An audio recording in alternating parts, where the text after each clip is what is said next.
Hello दोस्तों, welcome to zero I S में आपका स्वागत है दोस्तों।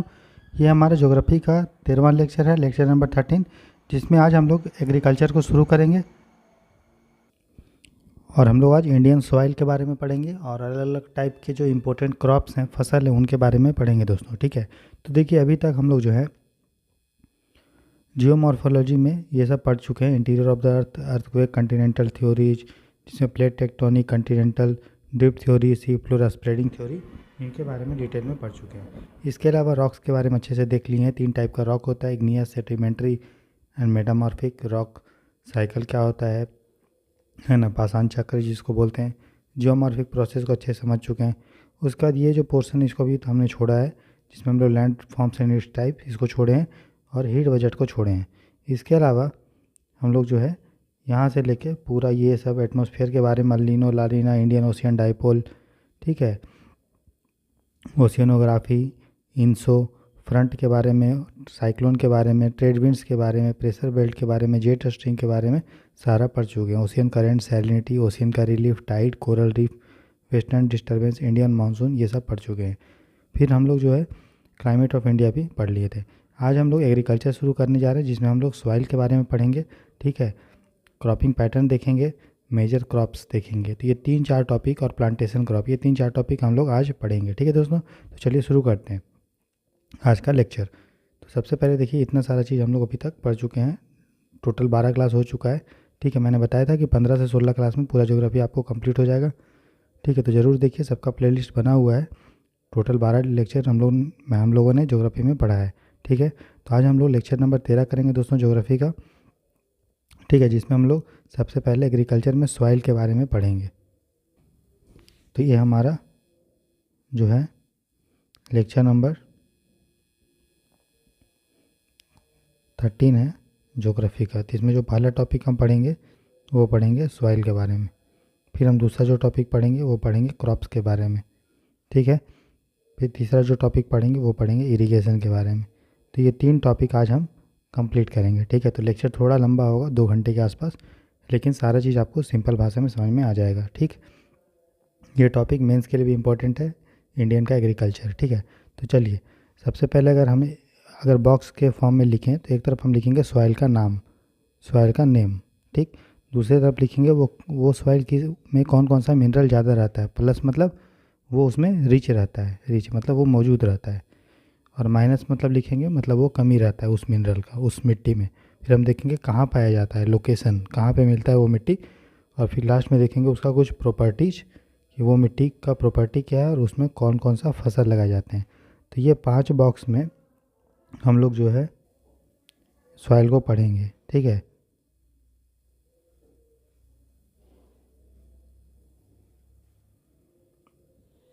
तो देखिए अगर मैं पहला मिट्टी का बात करूं दोस्तों, अगर मैं फर्स्ट मिट्टी का बात करूं तो पहली मिट्टी है लेटराइट सॉइल, लेटराइट सॉइल। तो लेटराइट सॉइल को हिंदी में भी हम लोग लेटराइट सॉइल ही बोलते हैं, लेटराइट सॉइल मिट्टी। ठीक है था, तो हम लोग इस लेक्चर में सबसे पहले मिट्टी के टाइप के बारे में पढ़ रहे हैं। तो लेटराइट सॉइल में जो दोस्तों आयरन बहुत ज़्यादा रहता है, आयरन लोहा बहुत ज़्यादा आपको मिलेगा। ठीक है, और कभी कभी फॉस्फेट भी इसमें बहुत ज़्यादा रहता है। तो आयरन भी ज़्यादा रहता है और फॉस्फेट भी ज़्यादा रहता है। ठीक, जो कमी रहता है वो रहता है लाइम का, लाइम मतलब चूना का कमी रहेगा इसमें, मैग्नीशिया का कमी होगा, मैग्नीशिया का। ठीक है, पोटास का कमी होगा, मतलब पोटेशियम का कमी होगा जिसका सिंबल के है, और नाइट्रोजन का कमी रहता है। तो लेटराइट मिट्टी में आयरन अधिक रहेगा, फॉस्फेट अधिक रहेगा, बस इतना याद कर लीजिए। और कमी बाकी चीज़ का कमी रहेगा, जैसे नाइट्रोजन, पोटास, ठीक है, POTASH, पोटास, और लाइम और मैग्नीशिया। ठीक है, तो ये कहाँ पे मिलता है, तो जहाँ भी बहुत ज़्यादा बारिश होगा, हेवी रेनफॉल और हाई टेम्परेचर, जहाँ बहुत ज़्यादा बारिश और बहुत ज़्यादा टेम्परेचर रहेगा वहीं पे ये मिलता है। ठीक, जैसे साउथ महाराष्ट्र में, साउथ ये महाराष्ट्र में मिलेगा, कर्नाटक में मिलेगा, और जो हमारा वेस्टर्न घाट है, वेस्टर्न घाट पश्चिमी जो घाट है वहाँ पे मिलेगा। तो याद रखना है लेटराइट सॉइल कहाँ पे, जहाँ बहुत ज़्यादा बारिश होगा, बहुत ज़्यादा टेम्परेचर, जैसे वेस्टर्न घाट। ठीक है, की पहाड़ियों में, साउथ महाराष्ट्र में और कर्नाटक में। ठीक है। और चूँकि यहाँ पे बारिश बहुत ज़्यादा होता है, टेम्परेचर बहुत ज़्यादा होता है, इसलिए ये जो मिट्टी है उसकी विशेषता क्या, प्रॉपर्टीज मतलब विशेषताएँ और कौन कौन सा फसल उसमें लगाते हैं। तो चूँकि इस मिट्टी में बहुत ज़्यादा बारिश होता है, बहुत ज़्यादा टेम्परेचर होता है, इसलिए ये मिट्टी बहुत ज़्यादा लीचिंग होता है, इसका जो भी पोषक तत्व हैं वो पानी से घुल के ख़त्म हो जाते हैं। ठीक है। और बचता है सिर्फ उसमें लोहा। बहुत ज़्यादा लीचिंग होता है, उस मिट्टी का बहुत ज़्यादा वेदरिंग होता है, क्योंकि पानी भी पड़ रहा है और धूप भी पड़ रहा है, तो वो मिट्टी टूट टाट जाएगा, बहुत बेकार मिट्टी होता है वो। ठीक है।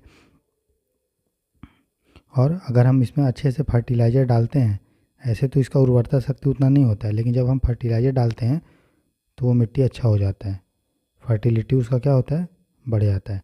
और फिर हम उसको प्लांटेशन क्रॉप जो होता है, जैसे चाय है, कॉफ़ी है, रबड़ है, ठीक है, प्लांटेशन क्रॉप में यूज करते हैं। ठीक है। इसलिए आप देखे होंगे कि साउथ इंडिया में प्लांटेशन क्रॉप बहुत ज़्यादा होता है, क्योंकि वहाँ पे लेटराइट सॉइल है, जो ऐसे तो उपजाऊ उतना नहीं होता है, क्योंकि लीचिंग होता है, वेदरिंग होता है, लेकिन जब हम उसमें फर्टिलाइज़र डाल देते हैं तो उसकी फर्टिलिटी जो है वो बढ़ जाती है। ठीक है। और उसमें हम लोग प्लांटेशन क्रॉप लगा सकते हैं। ठीक है। तो ये हमारा था लेटराइट सॉइल के बारे में, यूपीएससी ने इससे आपको क्वेश्चन भी पूछा है। एक ऑप्शन दिया था कि laterite soil are found in the Punjab and the Rajasthan area. तो राजस्थान में तो नहीं मिलेगा, क्योंकि राजस्थान में हाई टेम्परेचर तो है। राजस्थान में क्या है, हाई टेम्परेचर है, लेकिन क्या वहाँ पे हेवी रेनफॉल होता है, नहीं होता है। तो लेटराइट सॉइल वहाँ होगा जहाँ पे हाई टेम्परेचर, हाई रेनफॉल रहेगा। ठीक। दूसरी जो मिट्टी है, ठीक है, वो मिट्टी का नाम है रेड सॉइल। क्या नाम है, रेड सॉइल, लाल मिट्टी, लाल मिट्टी। ठीक है। ये जो मिट्टी होता है तो उसमें आयरन बहुत ज़्यादा रहता है, इसलिए वो लाल कलर का आपको दिखता है। ठीक है। इसमें जो है कमी किस चीज़ का रहता है, तो ह्यूमस इसमें नहीं रहता है। ह्यूमस मतलब डेड प्लांट और एनिमल का जो डेड बॉडी होता है उसको ह्यूमस बोलते हैं। तो ह्यूमस इसमें नहीं रहता है, और नाइट्रोजन का इसमें क्या रहता है, कमी रहता है। ठीक है। क्योंकि समझ में आया, तो नाइट्रोजन का कमी रहता है, ह्यूमस का कमी रहता है, और फॉस्फेट का कमी होता है। ठीक है। नाइट्रोजन, फॉस्फेट और ह्यूमस का कमी होता है। ये आपको मेनली मिलेगा तमिलनाडु एरिया में। तमिलनाडु में आपको मुख्य रूप से आपको कहाँ मिलेगा, तमिलनाडु में। टीएन मतलब तमिलनाडु। ठीक है। जहाँ भी मैं केन लिखूँ ना, यहाँ पे आप देख लीजिए, यहाँ पे जब केन लिखूँ मतलब कर्नाटक,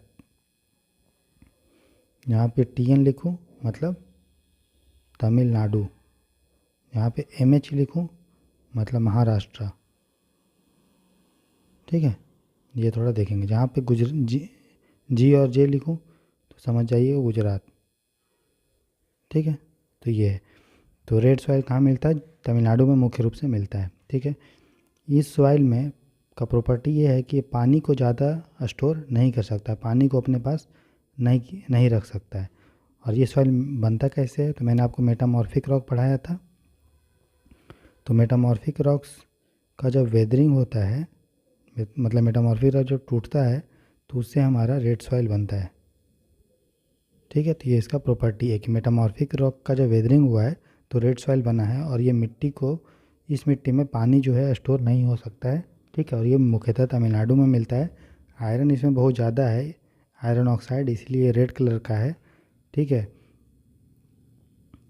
और इसमें पोटैश और जो पोटेशियम होता है, ठीक है, ये ऐसे भी याद कर सकते हैं। इस सॉइल में जानते हैं आयरन तो ज़्यादा होता है, इसके अलावा पोटैश भी बहुत ज़्यादा होता है। ठीक है। और पोटेशियम भी बहुत ज़्यादा होता है। ठीक है। और कमी रहता है फॉस्फेट का और नाइट्रोजन का। तो ये हमारा रेड सॉइल के बारे में था। ठीक है। उसके बाद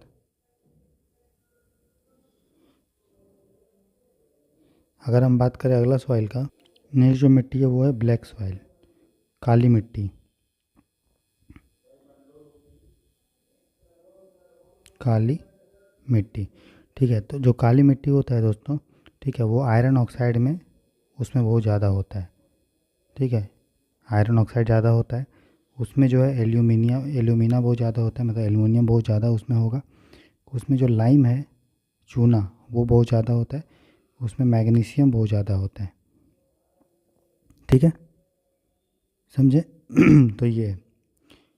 अगर ये बोलूँ कि ब्लैक सॉइल किस में कमी होता है तो इसमें ह्यूमस नहीं रहेगा, क्योंकि ब्लैक सॉइल जो है लावा के ठंडा हो जब हुआ है तो जो पत्थर बना है उसी पत्थर के टूटने से बना है, और लावा में ह्यूमस नहीं रहता है। मैंने बताया था लावा एक इग्नियस मेंटल से निकलता है, वहाँ पे ह्यूमस तो नहीं रहेगा, डेड प्लांट तो बचेगा ही वहाँ पे, जब जल भून के ख़त्म हो जाएगा, तो इसीलिए ह्यूमस नहीं रहता है।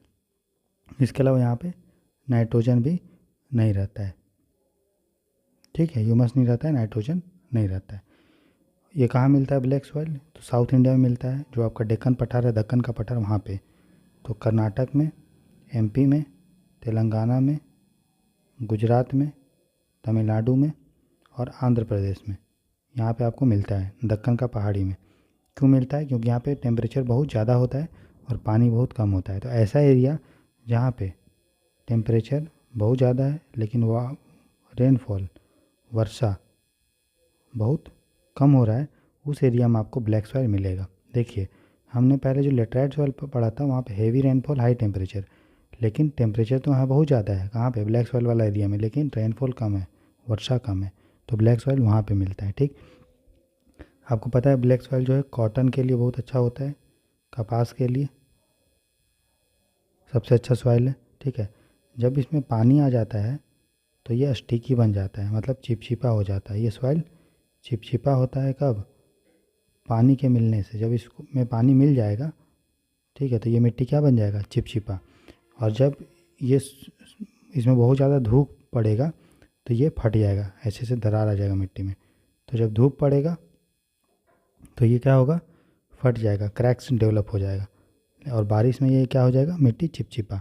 तो जब ये क्रैक्स जनरेट होता है, कोई मिट्टी है ऐसे, यहाँ पे क्रैक हो गया, तो इसमें हवा आसानी से जा पाएगी क्रैक्स में।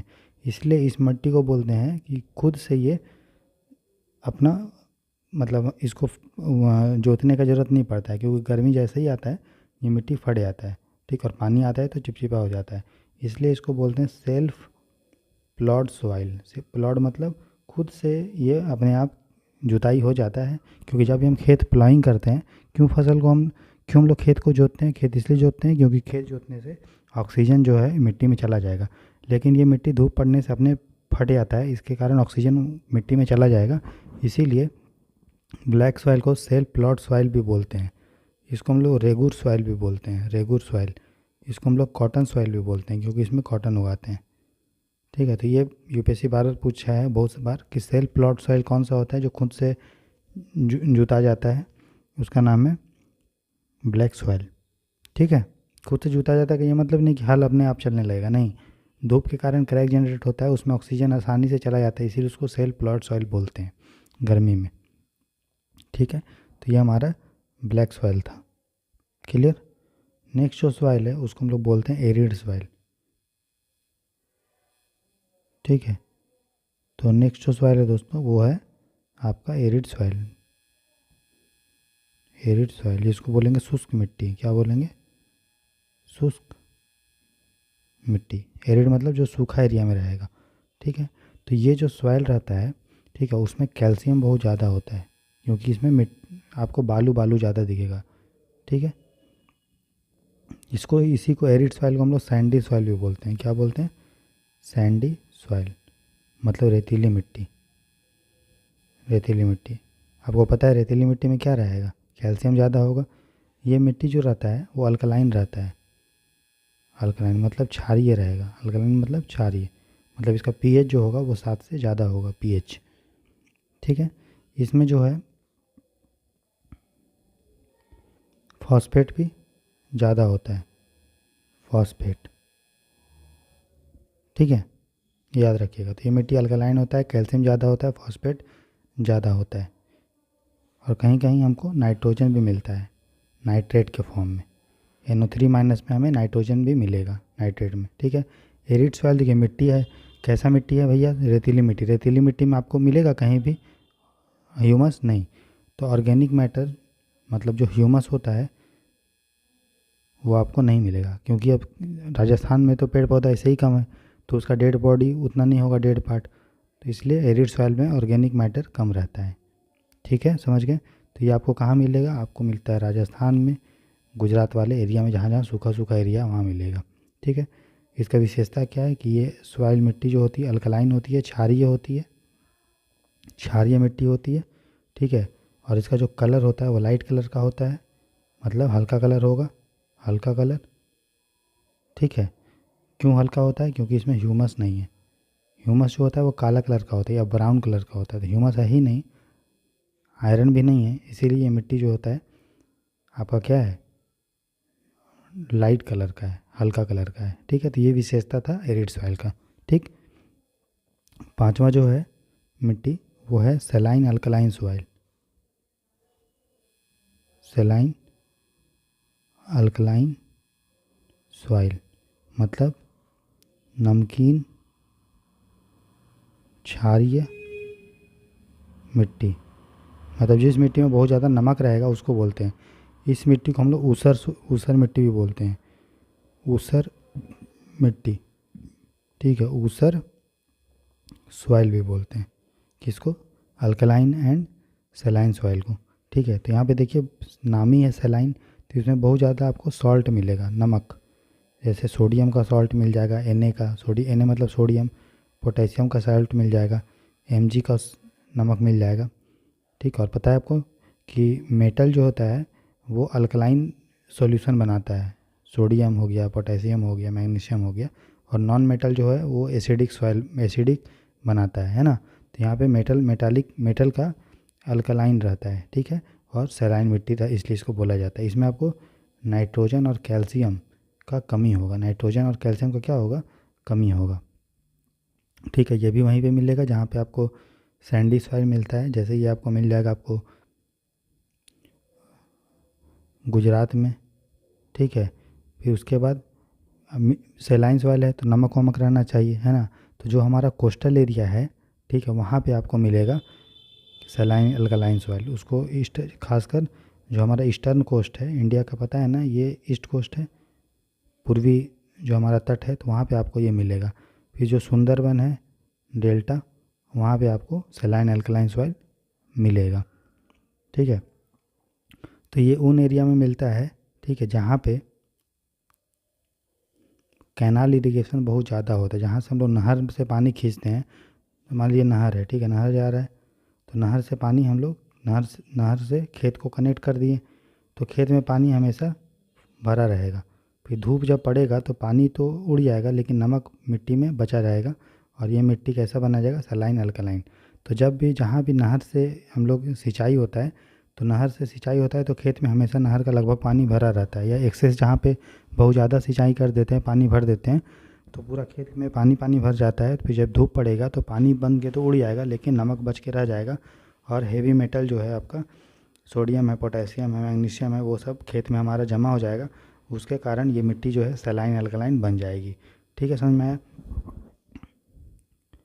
तो ये मिट्टी जो होता है वो इनफर्टाइल होता है, उतना इसमें खेती नहीं होगा, अनुपजाऊ मिट्टी होता है, अनुपजाऊ मिट्टी, ठीक है, ऐसे ही होता होगा शायद, अनुपजाऊ मिट्टी, इनफर्टाइल, उर्वरता बहुत कम होता है, उर्वरता बहुत कम या ना के बराबर होता है, उसको हम लोग बोलते हैं कहाँ पे, क्या दोस्तों, सेलाइन अल्कलाइन सॉइल, ठीक है। अगला जो मिट्टी है वो है एल्यूवियल सॉइल, जलोढ़ मिट्टी, ठीक है।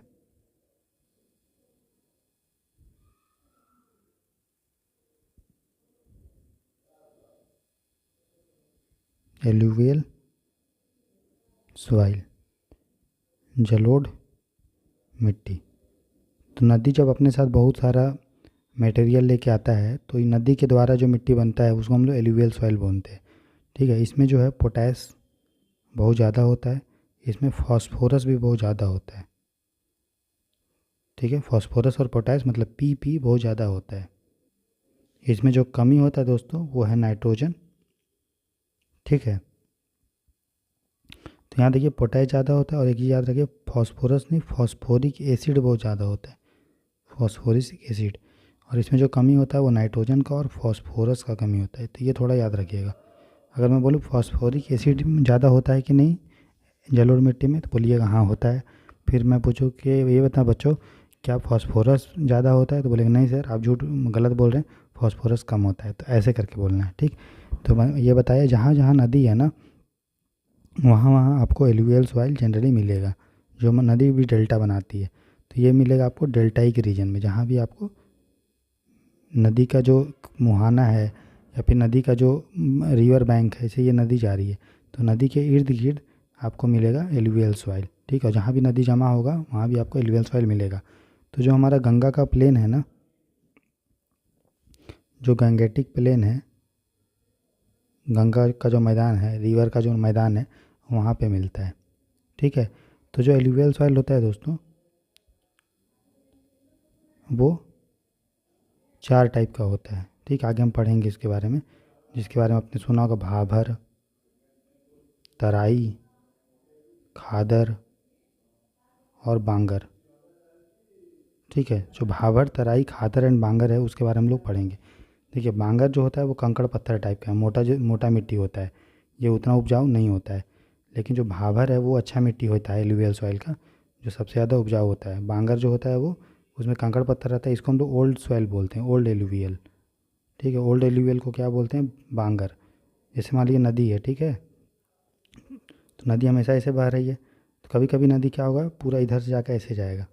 लेकिन नॉर्मल जब नदी इधर से इधर चला जाएगा तो बहुत सारा मिट्टी यहाँ पे जमा हो जाएगा।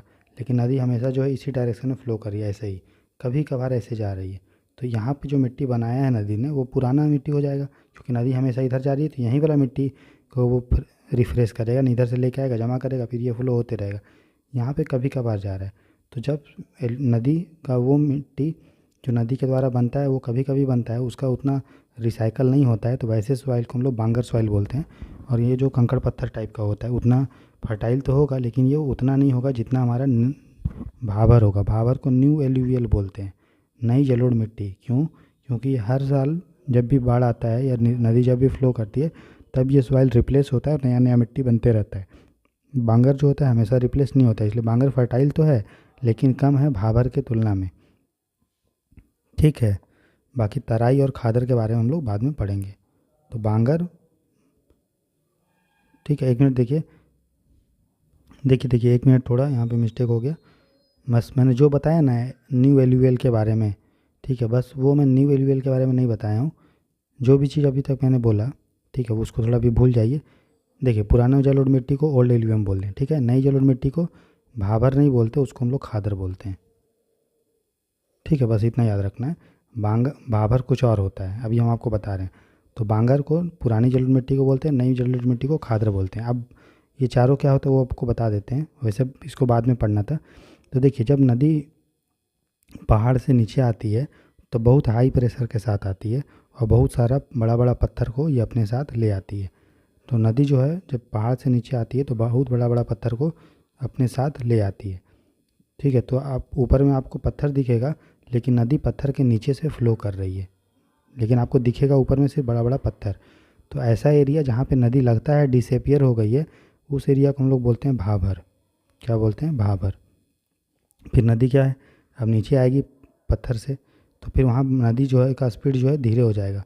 क्यों हो जाएगा? क्योंकि पहाड़ में स्पीड का ज़्यादा है, जैसे ही वो समतल भूमि में आएगा स्पीड क्या होगा, धीरे हो जाएगा। और नदी यहाँ पे उतना मूवमेंट नहीं करेगी, धीरे धीरे मूव करेगी। तो वो एरिया एक तरह का तराई एरिया बन जाता है, दलदली एरिया बन जाता है। ठीक है, उसके बाद नदी जो है मिट्टी भी अपने साथ लेके आ रही है, तो वही मिट्टी जब साल दर साल रिप्लेस होती है तो उसको हम लोग बोल देते हैं खादर, जिसको न्यू एल्यूवियम बोलते हैं। ठीक है, और जो कभी कभी रिप्लेस होता है उसको बोल देते हैं बांगर, ओल्ड एल्यूवियम। समझ में आया? तो ये 4 क्षेत्र है। जब नदी पहाड़ से आती है तो बड़े बड़े बोल्डर को अपने साथ ले जाती है, जिसके कारण ऊपर में आपको पत्थर दिखेगा, लेकिन नदी नीचे से जा रही है तो आपको लगेगा कि नदी जो है वहाँ पे गायब हो गई है, लेकिन नीचे नीचे नदी फ्लो हो रही है पत्थर के नीचे। उस एरिया को, बड़े बड़े पत्थर वाले एरिया को जहाँ पे नदी गायब हो जाती है, दिखता है ऐसा, उसको भाबर बोलते हैं। फिर नदी नीचे नीचे आती है, पानी जमा कर देती है, तराई उसको बोलते हैं। फिर वो और आगे जाती है, पुरानी जलोढ़ मिट्टी को बांगर बोलते हैं, नई जलोढ़ मिट्टी को खादर बोलते हैं। तो यही जो 4 पोर्शन था ना, समझ गए? भाबर, तराई, खादर एंड बांगर। क्लियर हो गया? अब तो दिक्कत नहीं होगा। ठीक है, आपने यहीं पे पढ़ा होगा, पीली मिट्टी भी पढ़ा होगा, red soil and yellow soil पढ़े होंगे आपने, येलो सॉइल। ठीक है, तो लाल मिट्टी और पीली मिट्टी दोनों में ज़्यादा डिफरेंस नहीं है। लाल मिट्टी तो आप समझ गए, जब लाल मिट्टी में पानी मिल जाता है तो वो मिट्टी बन जाता है येलो सॉइल। तो लाल मिट्टी पानी को धारण नहीं करता है, लिखा है मैंने, लेकिन जो लाल मिट्टी पानी को जब धारण कर लेगा, स्टोर कर लेगा, भीग जाएगा, तो वही लाल मिट्टी पीली मिट्टी बन जाती है। बस यही अंतर है लाल मिट्टी और पीली मिट्टी में। तो हमने 6 तरह का मिट्टी को अच्छे से पढ़ लिया ना। लेटराइट सॉइल के बारे में पढ़ लिए, ठीक है। उसके बाद रेड सॉइल के बारे में पढ़ लिए, ब्लैक सॉइल के बारे में पढ़ लिए, रेड और येलो सॉइल के बारे में पढ़ लिए, एरिड सॉइल के बारे में पढ़ लिए जिसको सैंडी सॉइल बोलते थे, सलाइन अल्कलाइन सॉइल के बारे में पढ़ लिए जिसको ऊसर सॉइल ही बोलते हैं, एलुवियल सॉइल के बारे में पढ़ लिया। और फिर ये चार कैटेगरी था, भाबर, तराई, खादर एंड बांगर, उसके बारे में अच्छे से हम लोग यहाँ पे समझ चुके हैं, ठीक है। तो हमारा ये मिट्टी हो गया ख़त्म, ठीक है। अब हम लोग नेक्स्ट जो पढ़ेंगे वो पढ़ेंगे फसल के बारे में, ठीक है, क्रॉप्स के बारे में। तो इसको भी हम लोग बॉक्स के फॉर्म में पढ़ेंगे। तो हम बॉक्स बनाएंगे दोस्तों, एक तरफ हम लिखेंगे क्रॉप्स, ठीक है, फसल के बारे में लिखेंगे, फसल का नाम, क्रॉप्स का नेम लिखेंगे, ठीक है।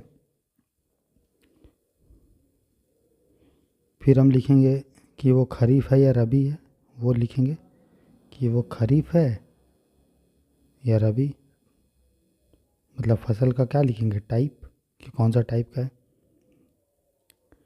उसके बाद फिर हम लोग लिखेंगे उसका प्रॉपर्टीज क्या है, प्रॉपर्टीज मतलब विशेषताएं पढ़ेंगे कि किस किस मिट्टी में उसको लगाते हैं, ठीक है। और पानी, रेन, वर्षा कितना होता है उसके बारे में पढ़ेंगे, वर्षा कितना चाहिए, ह्यूमिडिटी कितना चाहिए वो, ठीक है। उसके बाद चौथा हम देखेंगे कि प्रमुख उत्पादक, ठीक है, लीडिंग प्रोड्यूसर, कि कौन उसका मुख्य उत्पादक है, चाहे वो देश या राज्य, ठीक है। तो ये हमारा इस तरह से हम लोग मिट्टी को पढ़ेंगे, ठीक है। तो हम लोग देखेंगे सबसे पहले, फसल को पढ़ेंगे, फसल का नाम, कौन सा फसल है, रबी खरीफ, ठीक है, उसको यहाँ पे देखेंगे। उसके बाद फसल का प्रॉपर्टीज़ को देखेंगे और फिर लीडिंग प्रोड्यूसर को देखेंगे, ठीक है। तो चलिए शुरू करते हैं।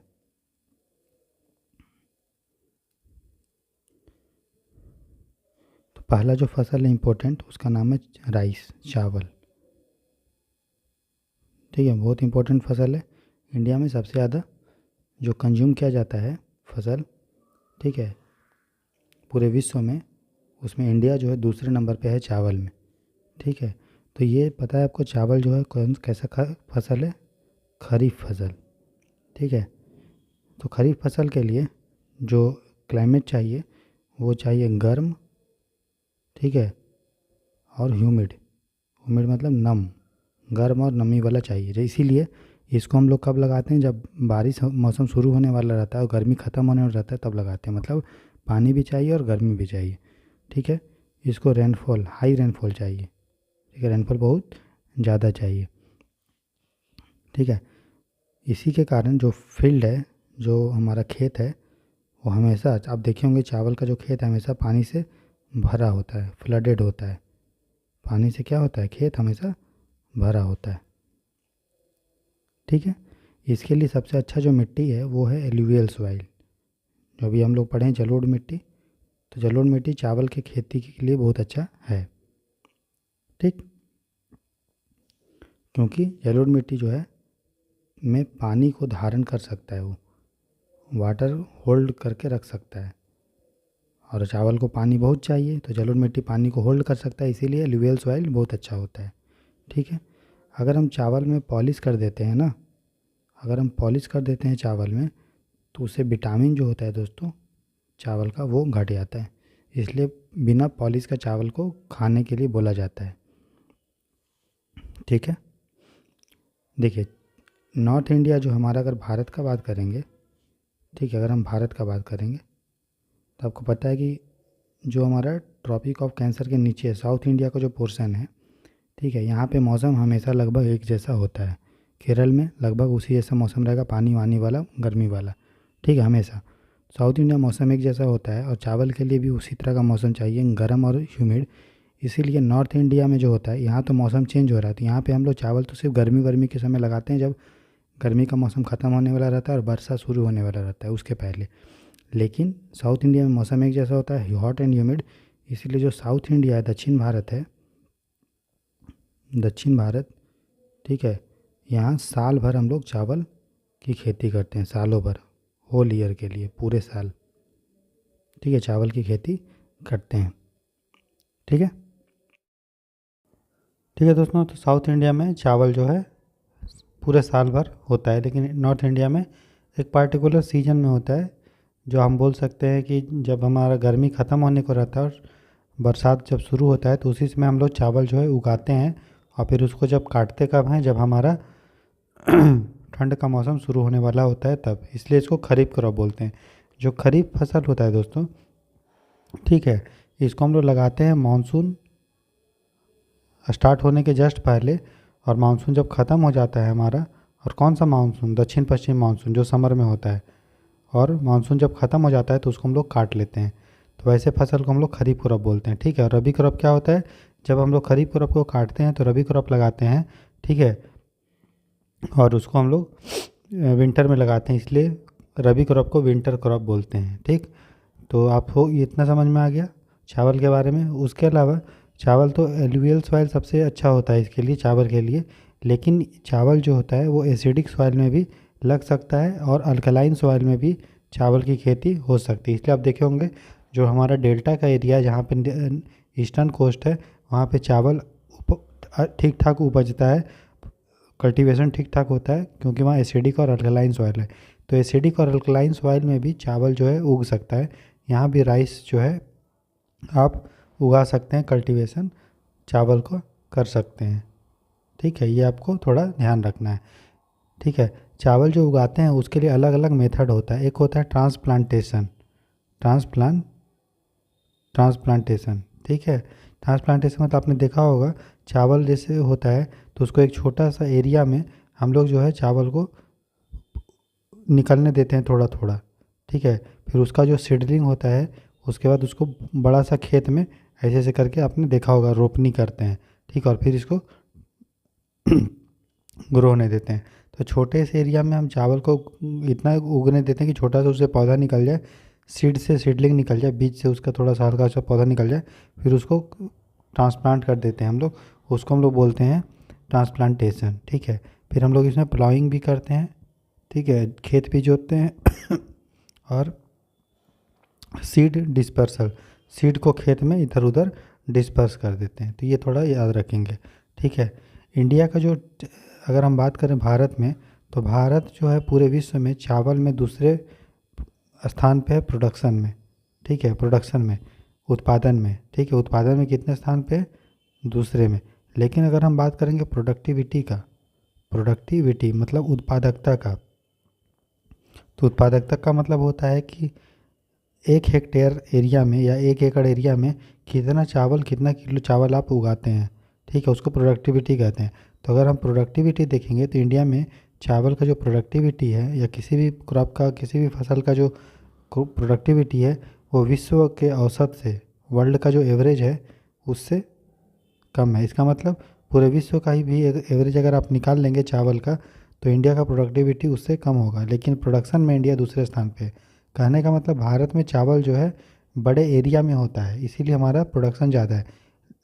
बाकी देश में चावल छोटे एरिया में होता है, लेकिन उस एरिया से प्रोडक्टिविटी ज़्यादा है, तो लोग कम एरिया में विश्व में, बाकी इंडिया को छोड़ के बाकी जो विश्व हैं वो कम एरिया में ज़्यादा प्रोडक्शन करते हैं, लेकिन इंडिया में ज़्यादा एरिया में ज़्यादा प्रोडक्शन होता है, तो इसलिए इंडिया का प्रोडक्टिविटी कम है। ठीक है, उसके बाद मैंने बताया चावल जो होता है वो मानसून में के खेत, मानसून के मौसम में लगाते हैं। इसका मतलब चावल को उगाने के लिए हाई रेनफॉल चाहिए। कैसे चाहिए, हाई रेनफॉल चाहिए। अगर मानसून थोड़ा कम बेसी होता है तो बहुत ख़राब इम्पैक्ट पड़ता है। इसलिए मैंने आपको पढ़ाया था अल नीनो के बारे में, पढ़ाया था, तो आपने मैंने बताया था कि अल नीनो के समय भारत में कम बारिश होती है, तो इसलिए जब भी अल नीनो का साल रहेगा तो आप देखेंगे जब मानसून अच्छे से नहीं होगा तो उस समय भारत में जो है चावल का प्रोडक्शन में कम होगा, क्योंकि रेनफॉल जो है, वर्षा जो है कम होता है। ठीक है, प्लस चावल के लिए आपको पता है कि क्या क्या चावल के लिए, देखिए न्यूट्रिएंट चाहिए होता है, फर्टिलाइजर उर्वरक चाहिए होता है, उर्वरक, ठीक है, तो बहुत ज़्यादा, जिसके कारण क्या होता है पानी भी चाहिए, उर्वरक भी चाहिए, तो जिसके कारण जिस एरिया में चावल होता है वहाँ का जो जल स्तर होता है वो एकदम नीचे चला जाता है, ठीक है। क्यों? क्योंकि हाई वाटर चाहिए, तो लोग नलकूप, हैंड पंप के थ्रू या और भी तरीक़ा से पानी निकालते हैं ज़मीन से, जिसके कारण ज़मीन का जो पानी है वो कम हो जाता है। इसलिए आप देखेंगे पंजाब हरियाणा में या वेस्ट यूपी में चावल का प्रोडक्शन बहुत ज़्यादा होता है। अब तो राजस्थान गुजरात में भी होने लगा है, जिसके कारण वहाँ पे ऐसे ही पानी का दिक्कत है और चावल और पानी लेता है, तो हमारा जो वाटर टेबल है वो और नीचे जा रहा है। ठीक है। इसके अलावा इसमें बहुत सारा उर्वरक चाहिए, फर्टिलाइज़र चाहिए चावल के लिए, तो इसके कारण हमारा जो भूमि प्रदूषण हो रहा है, मिट्टी का प्रदूषण हो रहा है, ये आपको याद रखना है, ठीक है। तो ये हो गया कुछ विशेषता चावल से रिलेटेड। तो अगर हम प्रोड्यूसर का बात करेंगे तो सबसे ज़्यादा जो इंडिया में बात करेंगे तो वेस्ट बंगाल में, पश्चिम बंगाल में सबसे ज़्यादा होता है, फिर उससे कम पंजाब, और फिर यूपी, और चौथे स्थान पे हरियाणा है। तो सबसे ज़्यादा चावल प्रोडक्शन होता है इंडिया में वेस्ट बंगाल से। क्यों होता है? क्योंकि वेस्ट बंगाल में 3 तरह का हम लोग चावल लगाते हैं अलग अलग सीजन में।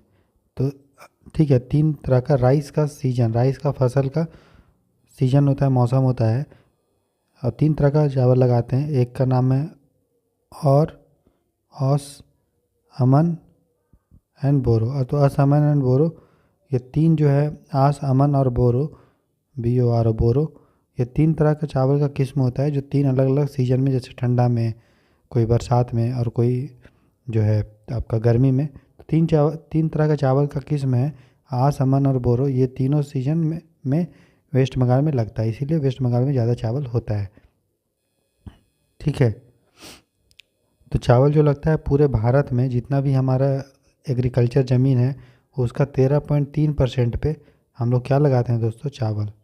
तो भारत का जितना ज़मीन है उसमें 13.3% पे हमारा चावल लगा हुआ है, ठीक है। तो ये चावल के बारे में था। खरीफ क्रॉप है, हॉट एंड ह्यूमिड चाहिए, हाई रेनफॉल चाहिए, ठीक है। हमेशा फील्ड जो है पानी से भरा होता है। एलुवियल सॉइल चाहिए जो पानी को होल्ड कर सकता है। अगर पॉलिश करेंगे चावल को तो उससे विटामिन कम हो जाता है। साउथ इंडिया में साल भर चावल लगाते हैं क्योंकि साउथ इंडिया हमेशा गर्मी और बारिश का मौसम होता है। एसिडिक और एल्कलाइन सॉइल में भी चावल को हम उगा सकते हैं, कल्टीवेशन कर सकते हैं। चावल उगाने के लिए ट्रांसप्लांटेशन का मेथड होता है, प्लॉइंग होता है, सीड को डिस्पर्स करते हैं। इंडिया पूरे विश्व में चावल के प्रोडक्शन में दूसरा है, लेकिन इंडिया में चावल का उत्पादकता जो है वो कम है विश्व के औसत से, वर्ल्ड के एवरेज से, क्योंकि इंडिया में ज़्यादा हम लोग एरिया में चावल लगाते हैं, लेकिन वहाँ से पर हेक्टेयर प्रोडक्टिविटी बहुत कम है। चूँकि ये मानसून पे डिपेंडेंट है, इसलिए बहुत ज़्यादा रेनफॉल चाहिए। और जब कभी अल नीनो के कारण या किसी भी कारण अगर भारत में मानसून कम होता है तो चावल का उत्पादकता में प्रभाव होता है, चावल का प्रोडक्शन में, चावल का उस साल कम उगता है, जिसके कारण चावल में महंगाई होता है। इसलिए आप देखेंगे इस साल चावल का रेट बढ़ रहा है क्योंकि इस साल इंडिया में अल नीनो आया है। तो आप देखेंगे चावल का रेट इंडिया में इस साल बढ़ रहा है। प्लस बहुत ज़्यादा फर्टिलाइज़र चाहिए, सॉरी, जिसके कारण हमारा जो मिट्टी है वो, उसका फर्टिलिटी जो है धीरे धीरे ख़त्म हो जाता है। प्लस इसको बहुत ज़्यादा पानी चाहिए, इसलिए हमारा वाटर टेबल जो है नीचे जा रहा है। पंजाब, हरियाणा, वेस्ट यूपी में भी चावल का के कारण पानी, ग्राउंड वाटर नीचे जा रहा है। इसके अलावा हम लोग राजस्थान में भी खेती कर रहे हैं, लेकिन करना नहीं चाहिए क्योंकि राजस्थान में हाई रेनफॉल है नहीं, फिर भी हम लोग पानी खींच रहे हैं जहाँ तहाँ से, जिसके कारण राजस्थान में और भी पानी का संकट बढ़ रहा है, ठीक है। तो ये हमारा चावल के बारे में था। ठीक है। दूसरा जो फसल है, तो दूसरा जो हमारा फसल है दोस्तों वो है गेहूँ। क्या है? गेहूँ। गेहूँ मतलब इंग्लिश में बोलते हैं इसको वीट। क्या बोलते हैं? वीट, ठीक है।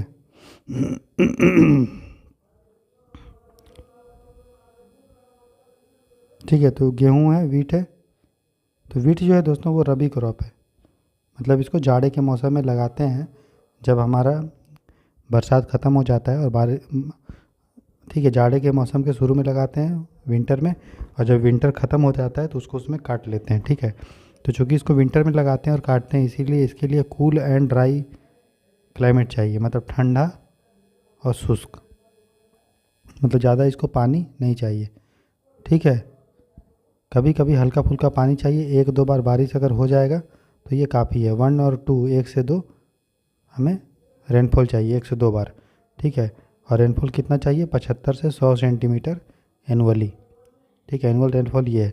आपको पता है कि मैंने आपको जब विंटर डिस्टर्बेंस पढ़ाया था पश्चिमी विक्षोभ, तो पश्चिमी विक्षोभ के कारण भारत में जो बारिश होती है ठंड के मौसम में, खासकर हमारा भारत का जो नॉर्थ वेस्ट इंडिया है, ये इंडिया अगर हमारा है तो यहाँ पे बारिश होती है पंजाब हरियाणा में वेस्टर्न डिस्टर्बेंस के कारण, तो बहुत फ़ायदा करता है वहाँ के विंटर क्रॉप के लिए। ठीक,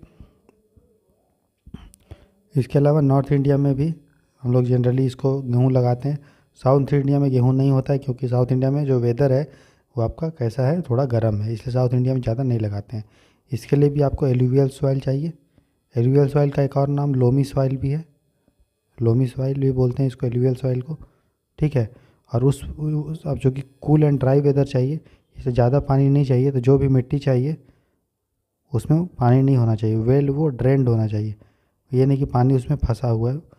ठीक है, मिट्टी भी चाहिए वो थोड़ा सूखा सूखा टाइप का मिट्टी चाहिए, फर्टाइल हो, एलुवियल लोमी सॉइल हो, लेकिन उसमें उतना पानी नहीं चाहिए, वेल ड्रेन्ड सॉइल हमें चाहिए। ठीक है, ब्लैक सॉइल में भी आप इसको लगा सकते हैं, ब्लैक सॉइल में। ठीक है, देखिए चावल जब हम लगाए थे तो इंडिया का जो प्रोडक्टिविटी था चावल में कम था, या हम ईल्ड बोले, ईल्ड मतलब प्रोडक्टिविटी होता है, ईल्ड जो था वो विश्व के औसत से क्या था, कम था। लेकिन अगर हम गेहूं का बात करेंगे तो गेहूं में जो हमारा ईल्ड है, ईल्ड YIELD ईल्ड, या प्रोडक्टिविटी जो है, उत्पादकता जो है गेहूं का, वो बराबर है हमारा लगभग वर्ल्ड के एवरेज से, विश्व के एवरेज से। तो ये आप याद रखेंगे, चावल में कम है प्रोडक्टिविटी या ईल्ड, लेकिन गेहूं में बराबर है। ठीक है, जो चावल होता है दोस्तों उसमें आपको आयरन रहता है, कैल्शियम रहता है। ठीक है, और आपको इसमें थायामीन भी मिलेगा, थायामीन। ठीक है, और आयरन भी मिलेगा, मतलब विटामिन, थायमीन एक विटामिन होता है, आपको पता है, मुझे तो ध्यान नहीं आ रहा है, शायद विटामिन B2 का हो या किसको तो थायमीन बोलते हैं। कमेंट सेक्शन में लिख के बताइएगा थायमीन किसको बोलते हैं। ठीक है, आयरन, कैल्शियम, आयरन और जो है हमारा ये सब इसमें रहता है, आयरन, कैल्शियम, थायमीन, ये सब क्लियर है यहाँ तक।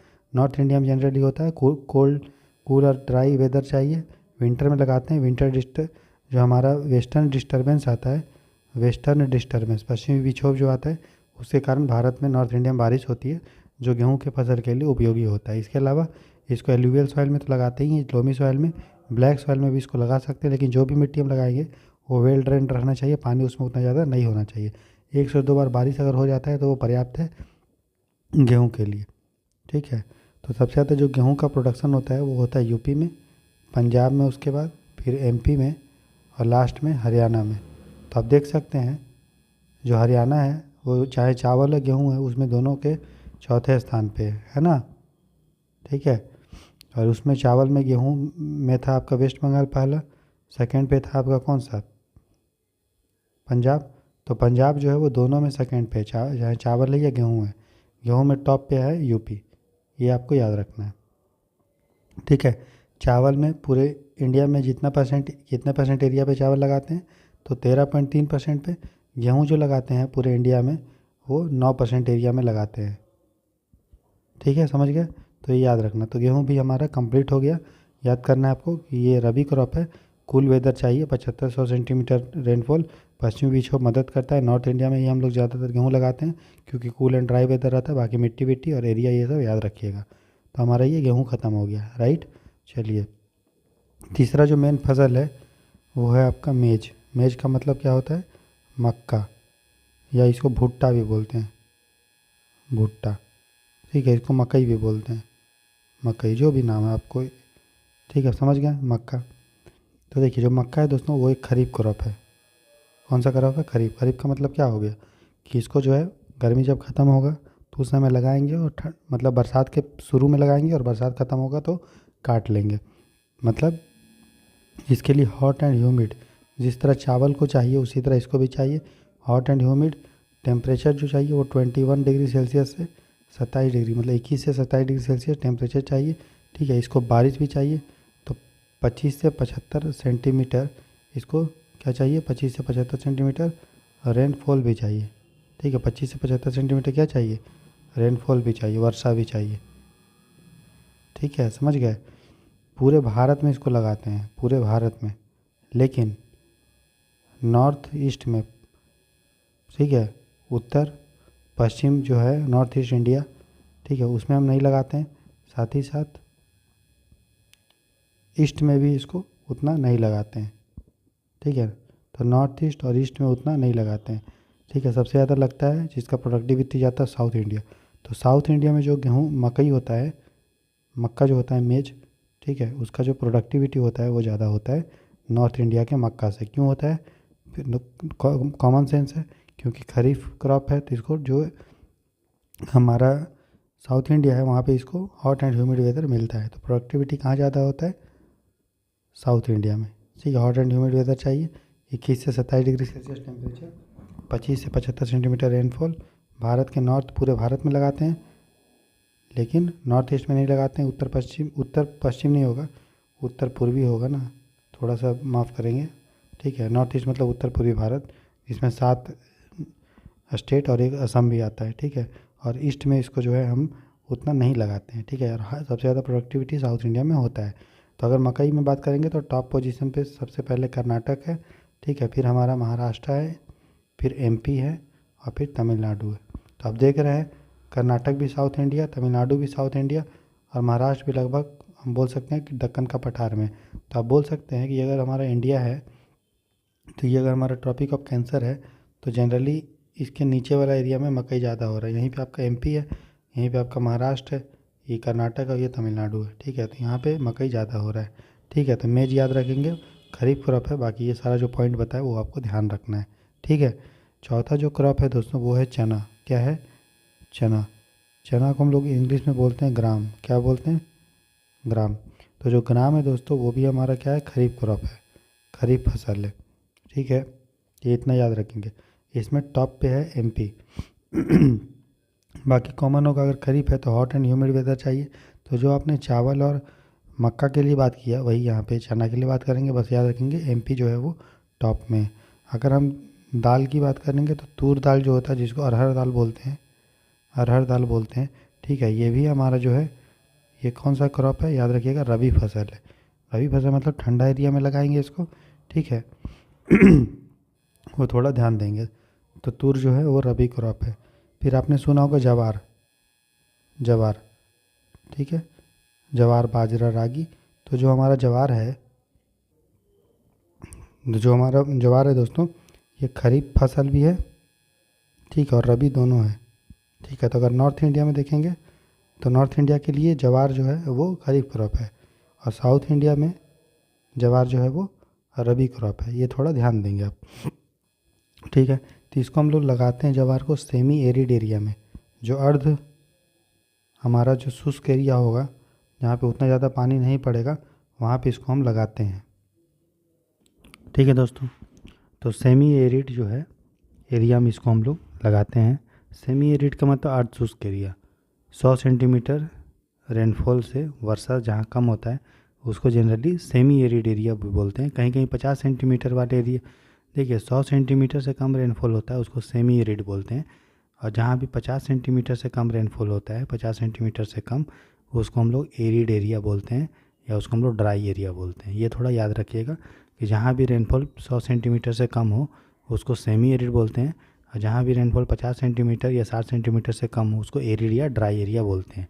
तो अर्ध शुष्क रहेगा तो 100 सेंटीमीटर रेनफॉल से कम, और एरिड मतलब शुष्क एरिया रहेगा, ठीक है, उसको बोलेंगे 50 सेंटीमीटर से कम, ठीक है। तो याद रखिएगा ये वाला पॉइंट, ठीक है। तो 100 यहाँ पे सेमी एरिड है, तो यहाँ पे क्या है 100 सेंटीमीटर से कम बारिश वाले एरिया में हम लोग जो है लगाते हैं, कम रेनफॉल वाले एरिया में क्या लगाते हैं? जवार, ठीक है। तो खरीफ क्रॉप है जवार नॉर्थ इंडिया में, और साउथ इंडिया में जो है ये एक रबी फसल है, ठीक है। जवार के लिए आपको ब्लैक सॉइल चाहिए, ब्लैक सॉइल चाहिए जिसमें क्ले बहुत ज़्यादा हो। तो ऐसा ब्लैक सॉइल जिसमें क्ले मतलब होता है चिकनी मिट्टी, चिकनी मिट्टी बहुत ज़्यादा हो जिस काली मिट्टी में, उसको हम लोग ब्लैक सॉइल ब्लैक सॉइल तो आप समझ रहे, काली मिट्टी, और उसमें क्ले बहुत ज़्यादा होना चाहिए, तभी जाके वहाँ पे जवार लगेगा, ठीक है। अगर जवार का बात करेंगे तो सबसे ज़्यादा जो जवार होता है वो हमारा महाराष्ट्र में होता है, फिर आपका कर्नाटक में होता है जवार, ठीक है, और फिर जाके एमपी में होता है। तो 3 जो क्षेत्र हैं टॉप पे आप याद कर लो कि महाराष्ट्र जो है वो टॉप पे है जवार में, ठीक है। तो ये हो गया। उसके बाद नेक्स्ट जो फसल है दोस्तों वो है बाजरा। देखिए ज्वार, बाजरा और रागी, ये 3 फसल में लोगों को कन्फ्यूजन होता है। तो ज्वार याद कर लीजिए, खरीफ रबी दोनों क्रॉप है। नॉर्थ इंडिया में खरीफ, साउथ इंडिया में रबी। टॉप पे है हमारा महाराष्ट्र, और ये सेमी एरिड एरिया में लगाते हैं, ठीक है। जो बाजरा है दोस्तों, ये जो है वो खरीफ क्रॉप है। ये क्या है, खरीफ क्रॉप, और इसके लिए पानी जो है बहुत चाहिए बाजरे के लिए, ठीक है। इसको जो हम लोग लगाते हैं पानी चाहिए, ठीक ठाक है, ठीक है। और इसको लगाते जो हैं दोस्तों वो उसके लिए रेनफॉल जो चाहिए वो 40 से 50 सेंटीमीटर रेनफॉल वाले एरिया में आसानी से हमारा बाजरा जो है लग जाएगा। मतलब कम पानी में बाजरा आसानी से लग जाएगा, ठीक। ये कहाँ कहाँ लगाते हैं, तो जो हमारा नॉर्थ वेस्ट इंडिया है, पंजाब, हरियाणा और राजस्थान का जो एरिया है, गुजरात का एरिया, वहाँ पे हम लोग जो है बाजरा लगाते हैं। नॉर्थ वेस्ट इंडिया में, पश्चिम मतलब इसको बोलेंगे हम लोग उत्तर और पश्चिम जो है क्षेत्र में भारत के हम लोग जो है बाजरा लगाते हैं, ठीक है। 40 से 50 सेंटीमीटर रेनफॉल चाहिए, और मिट्टी जो चाहिए वो चाहिए सैंडी सॉइल, मतलब जो रेतीली मिट्टी चाहिए वो बाजरे के लिए ठीक है, रेतीली मिट्टी, ठीक है। साथ ही साथ ब्लैक सॉइल भी ठीक ठाक है, काली मिट्टी भी अच्छा हो जाता है बाजरे के लिए, और जो हमारा लाल मिट्टी है रेड सॉइल, वो भी बाजरे के लिए ठीक ठाक है, ठीक है। तो कहाँ लगाते हैं, भारत के पश्चिम और उत्तर पश्चिम भाग में लगाते हैं हम लोग क्या, बाजरा, ठीक है।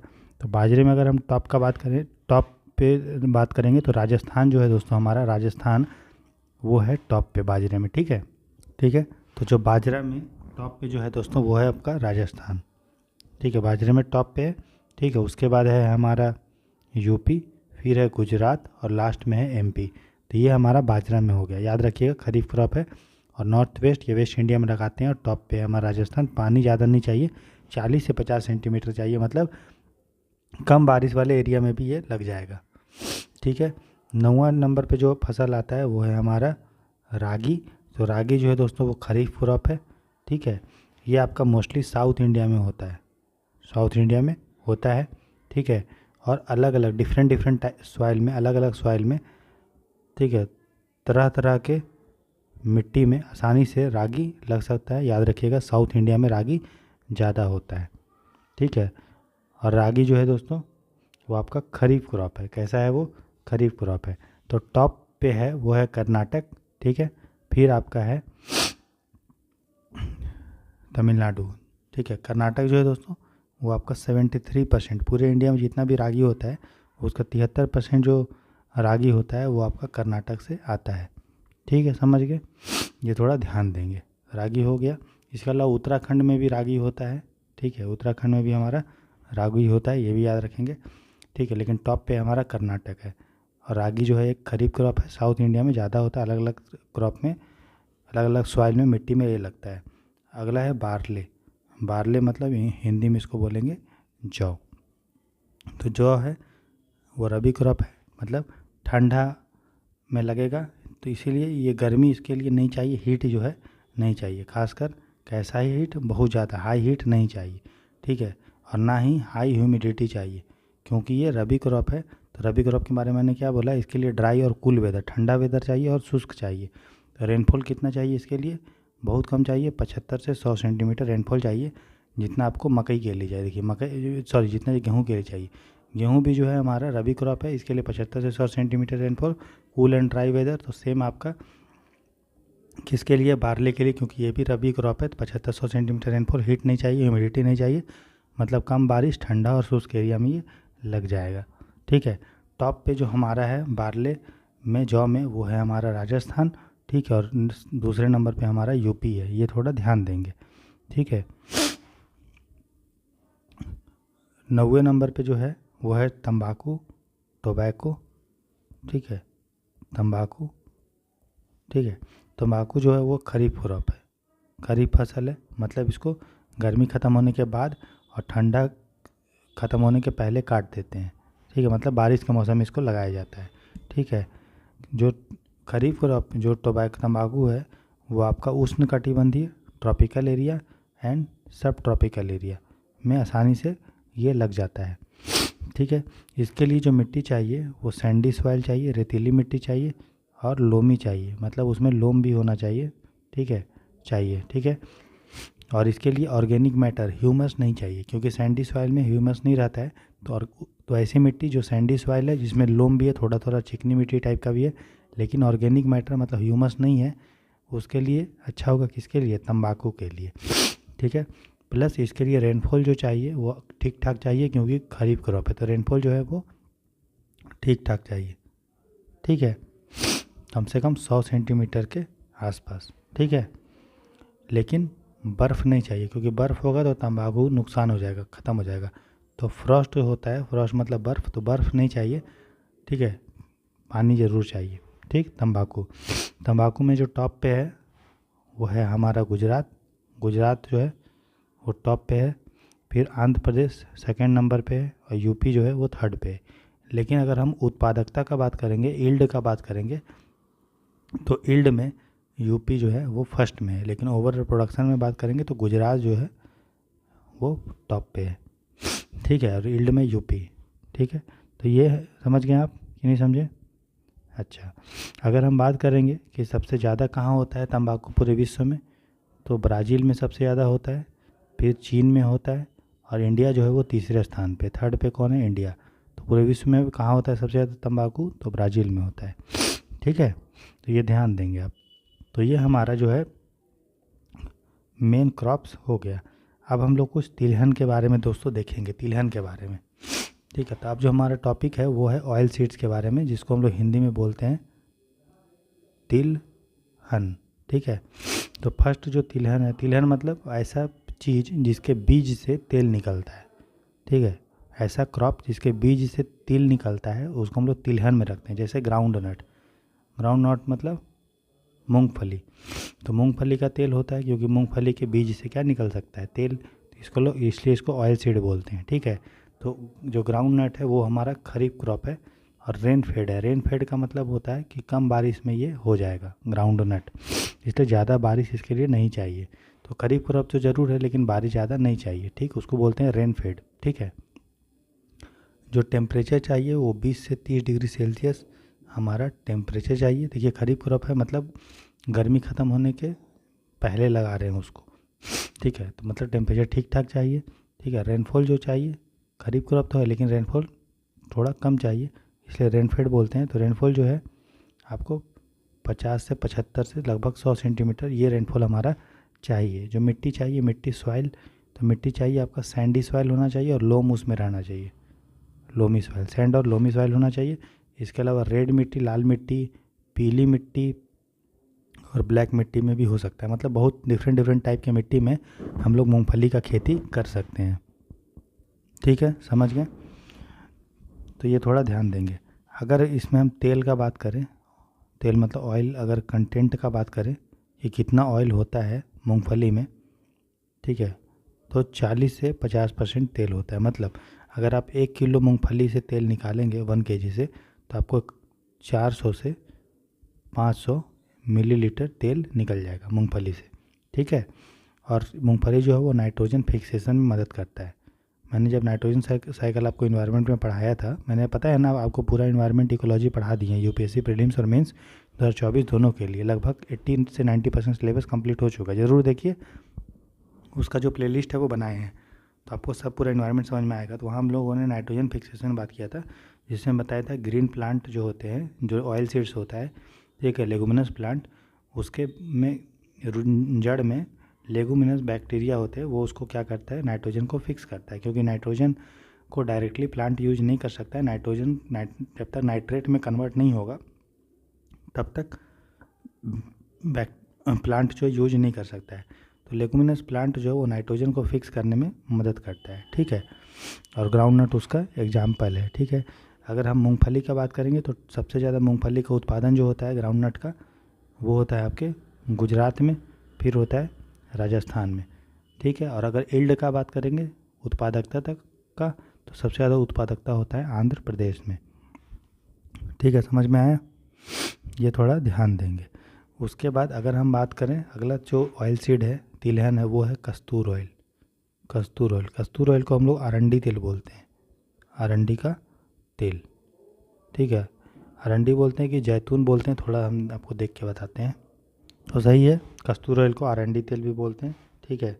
बहुत लोग इसको यूज करते हैं ना, खाना वाना बनाने के लिए, या फिर और भी चीज़ होता है इसका, आयुर्वेदिक भी बहुत सारा यूज होता है। तो ये भी एक दोस्तों खरीफ क्रॉप है और रेन फेड है, मतलब खरीफ तो है लेकिन बारिश जो है वो कम चाहिए।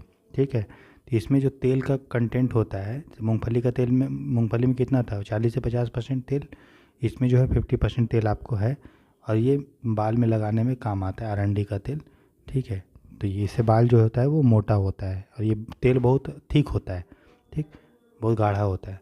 और गुजरात जो है टॉप पे है इसमें, ठीक है, और राजस्थान टॉप पे है। अब मैं आपको पढ़ा रहा हूँ आरंडी तेल, तो बहुत सारे लोगों का हेयर फॉल हो रहा होगा। तो ये नहीं कि आप सर पढ़ा दिए आरंडी का तेल तो बाल में यूज होता है तो मार्केट से जाके तेल लगाने लगे पूरा खोपड़िया में, वो नहीं करना है। हम पढ़ा रहे हैं आपको समझने के लिए। अभी आप उतना अपने शरीर पे ध्यान मत दीजिए, रगड़ के पढ़ाई कीजिए, ठीक है, सब चीज़ ठीक हो जाएगा। किसी का हेयर फॉल हो रहा होगा, कोई सांवला होगा, कोई गोरा होगा, कोई डार्क कलर का होगा, कोई छोटा हाइट का होगा, कोई मोटा होगा, कोई पतला होगा, ये सब घंटा कोई फ़र्क नहीं पड़ता है। ठीक है, आप लाइफ में सक्सेस हो जाएं, अपने फिटनेस पे थोड़ा थोड़ा ध्यान दीजिए ताकि आपका बॉडी फिट रहे। आपका कलर क्या है, आप गोरे हैं, सांवले हैं, बाल झड़ रहा है, क्या हो रहा है क्या नहीं हो रहा है, आपको कोई फ़र्क नहीं पड़ना चाहिए। आप फोकस कीजिए कि हमें अच्छे से पढ़ के यूपीएससी को क्रैक करना है, तैयारी हमें अच्छा करना है। ठीक है, बस इतना ध्यान दो। ये नहीं कि ब्यूटिशियन का कोर्स आप नहीं करने लगी है कि पार्लर में जाके बार बार हम अपना मसाजे करवा रहे हैं, फिर बार बार जिम ही जा रहे हैं, 5 घंटा जिम कर रहे हैं, वो सब अभी आपका प्रायोरिटी नहीं है। तो लाइफ का प्रायोरिटी सेट होना चाहिए, समझ में आ रहा है। ज़्यादा रिसर्च नहीं करना है कि कौन कौन सा चीज़ होता है जिससे शरीर में एनर्जी आता है, कौन कौन सा चीज़ होता है जो ब्रेन को शार्प करता है, क्या क्या होता है, वो सब सर्च नहीं करना है। पढ़ेंगे रगड़ के सब हो जाएगा, समझ में आया। चलिए, क्योंकि बहुत बच्चे होते हैं खोजते रहते हैं यूट्यूब पे कुछ ना कुछ, क्या खाना चाहिए, क्या सोना चाहिए, कैसे। ठीक है, तो ये हो गया कस्तूर ऑयल हो गया दोस्तों। अगला है लिनसीड, लिनसीड, ठीक है। तो जो लिनसीड होते हैं उसको अलसी बोलते हैं, ठीक है, अलसी, इसको शायद तीसी भी बोलते हैं, है ना। अलसी का बोलिए तीसी बोलिए, बात बराबर ही है। ठीक है, तो ये जो है दोस्तों वो रबी क्रॉप है, ठीक है, रबी क्रॉप है। इसमें ओमेगा बहुत ज़्यादा रहता है, ओमेगा बहुत ज़्यादा होता है इसमें, ठीक है। तो जो अलसी की है दोस्तों उसको हम लोग पेंट में यूज करते हैं, ठीक है, इसको खाते भी हैं, ठीक है। और ये इसका जो आप देखेंगे अलसी जो इसको चबाएंगे तो बहुत ये थिक रहेगा, गाढ़ा गाढ़ा रहता है, ठीक है। तो इसलिए इसको किसी चीज़ को मोटा बनाने के काम आता है। कोई पतला अगर सॉल्यूशन है, विलियन है, उसको मोटा करना है तो अलसी से उसको हम करते हैं मोटा, गाढ़ा करते हैं, गाढ़ा, ठीक है। इसलिए इसको थिकनिंग एजेंट के रूप में हम लोग यूज करते हैं। गाढ़ा बनाने के लिए भी किसी चीज़ को अलसी का प्रयोग किया जाता है। रबी क्रॉप है, इसके लिए टेम्परेचर इसलिए क्या चाहिए, कूल चाहिए, 20 डिग्री सेल्सियस टेम्परेचर चलेगा, ठीक है। और वेदर जो चाहिए वो 75 सेंटीमीटर के आसपास चाहिए, थोड़ा सा मॉइस्ट, थोड़ा गीला गीला वेदर चाहिए, चलेगा, ठीक है। ये थोड़ा ध्यान देना है, ठीक है, समझ गए। टॉप पोजीशन पे अलसी में है हमारा देश में एमपी राज्य, मध्य प्रदेश टॉप पे है, ठीक है। फिर बिहार है, अलसी बहुत लोग खाते भी हैं, है ना, ऐसे दाल भात चोखा में या थोड़ा अलसी डाल के खाएंगे तो अच्छा लगता है ना। अलसी को थोड़ा वो रोस्ट करके खाएंगे तो ठीक ठाक लगता है, ठीक है। तो ये नहीं कि आप मार्केट से ला के खाने लगिए, अगर मिल रहा है तो खाइए, नहीं मिल रहा है तो नमक रोटी खा के पढ़ाई कीजिए, ठीक है।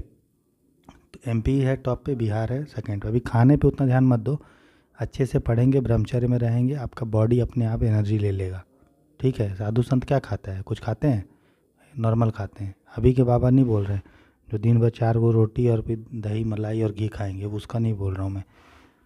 अब ब्रह्मचर्य में रहो, आपका बॉडी खुद ही बाय खुद एनर्जी दे मिलेगा आपको भगवान से, ठीक है।